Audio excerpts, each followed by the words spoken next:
एक असा नवरा जो अर्धांगवायूने ग्रस्त असूनही आपल्या बायकोवर निस्सीम प्रेम करतो. हलता नाही, चालता नाही, पण तिच्या प्रत्येक हाकेला हो म्हणतो. आणि त्याच बायकोने एक दिवस ठरवलं की आता हाच माणूस आपल्याला नकोय.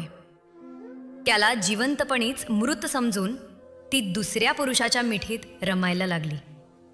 शेवटी त्या बिचाऱ्याचा श्वास उशीने थांबवण्यात आला. तर नमस्कार मंडळी, पुन्हा एकदा तुमचं स्वागत आहे आपल्या मराठी यूट्यूब चॅनलवर. ही घटना नागपूरमधून समोर आली आहे, जिथे चंद्रसेन रामटेके नावाचा कष्टकरी व्यक्ती 1.5 वर्षांपासून अर्धांगवायूग्रस्त होता. जेव्हा त्याचे हातपाय चालत होते तेव्हा त्याच्या पत्नीने त्याला सावलीसारखी साथ दिली. पण एकदा का त्याचे अवयव निकामी झाले, त्याच क्षणी ती सावली त्याच्यावरून नाहीशी झाली. त्या काळातच दीक्षा नावाच्या महिलेने आशिमा राजा नावाच्या एका तरुणाशी शारीरिक संबंध प्रस्थापित केले.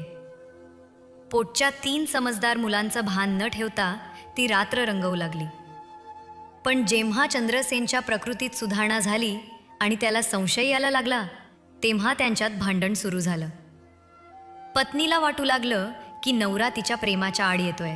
म्हणूनच दीक्षाने आपल्या प्रियकरासोबत नवऱ्याचा काटा काढण्याचा निर्णय घेतला. त्यांनी मिळून 5 जुलै रोजी उशीने चंद्रसेनचा श्वास घोटून त्याचा खून केला. नंतर आशिमा पळून गेला आणि दीक्षा मात्र रडत रडत गल्ली गोळा करत सांगत होती की नवऱ्याला झटका आला. लोकांनीही विश्वास ठेवला, कारण चंद्रसेन आधीपासूनच आजारी होता. पण खरी कहाणी उघडकीस आणली त्याच्या भावाने, संजय रामटेके. त्याने पोलिसांना आपल्या शंकेबाबत सांगितले आणि शवविच्छेदनातून स्पष्ट झालं की चंद्रसेनचा खून करण्यात आला होता.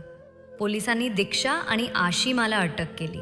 एका बाईच्या अनैतिक नात्यामुळे एक घर मोडलं, एक बाप गेला आणि 3 लहान मुलं अनाथ झाली. आईवडिलांविना उघड्यावर आली. आज ती महिला तुरुंगात आहे. पण मागे उरलंय ते फक्त दुःख, पश्चात्ताप आणि काळजाला चिरणारी वेदना.